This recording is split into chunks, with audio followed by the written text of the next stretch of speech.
안녕하십니까, 이동환 기부입니다. 오늘은 청년의 미래에 훔친 도둑은 누군가 라는 얘기를 하고자 합니다. 소년이의 야망을 품으라는 말을 하기가 매우 부끄럽게 됐습니다.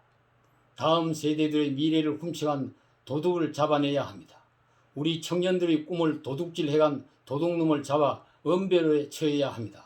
그 도둑이 백주대낮에 얼굴에 철판을 깔고 거리를 활보하고 있다면 청년의 이름으로 체포하여 엄벌에 처해야 마땅합니다. 누가 그 도둑이겠습니까? 누가 그 청년의 미래를 훔쳐간 절도범이겠습니까?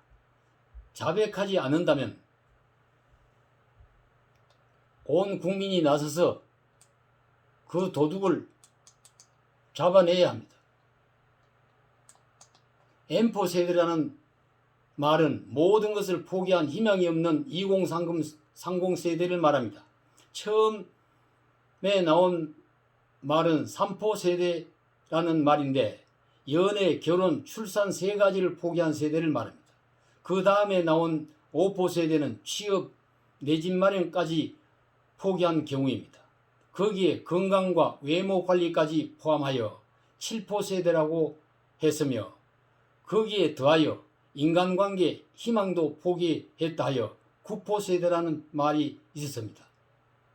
마지막으로 꿈도 희망도 없는 삶에 비관하여 삶까지 포기한다고 하여 10포 세대, 완포 세대, 점포 세대 등이라고 부르게 되었습니다.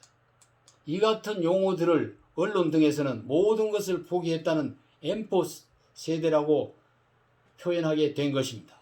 일본에서도 1980년도 경에서 경제위기와 1994년 부동산 버블 붕괴 이후의 해결 방법이 보이지 않아 삶의 여러 가지 어려움을 겪고 있는 초식님, 히키코모리, 니트족, 프리트, 알바족 등으로 불리는 우울한 현상이 계속된 바가 있습니다. 한국은 1997년 IMF 규제금융 이후 청년 실업이 장기화되면서 성장 동력의 고갈과 저출산 고령화 현상이 심화되어 특별한 조치가 없는 한 M4 세대가 앞으로도 계속 급증될 것으로 내다보고 있습니다. 한 경제신문이 조사한 결과에 의하면 2017년 기준 서울 평균 직장인이 월급을 한 푼도 쓰지 않고 모아서 평균 아파트 한 채를 마련하는데 16년이 걸렸으나 지난해 말 기준으로는 26.5년이 걸린다고 합니다. 평생 열심히 해봐야 은퇴할 때 내 집 마련의 꿈을 이룰 수 없는 세상에 살고 있다는 것입니다. 그러니 청년들이 무작정 주식시장이나 가상화폐시장, 부동산 투기와 복권이나 다단계에 뛰어들었다가 왕창 신세를 망치는 일이 생기고 있는 것입니다. 이 나라의 장래를 짊어지고 갈 젊은 세대에게 이같이 힘든 멍해를 넘겨준 기성세대의 책임이 너무도 크다고 봐야 합니다. 한국의 국가부채는 1924조 원으로 2020년 국민 총생산 GDP 1980조 원에 대비하면 103%가 되는 것입니다. 코로나 재난지원금 등으로 정부 지출은 계속 늘어나고 있습니다.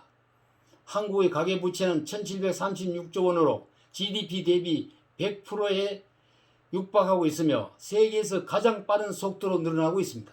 한국의 기업들의 부채도 976조 원으로 G20 국가 평균보다 훨씬 높습니다. 다음 세대에게 거들난 나라의 곳간과 갚아야 하는 빚더미를 물려줘야 하는 실정입니다. 상속해 줄 유산도 없고 전수해 줄 희망도 없다면 다음 세대들이 기성의 세대를 얼마나 원망을 하겠습니까?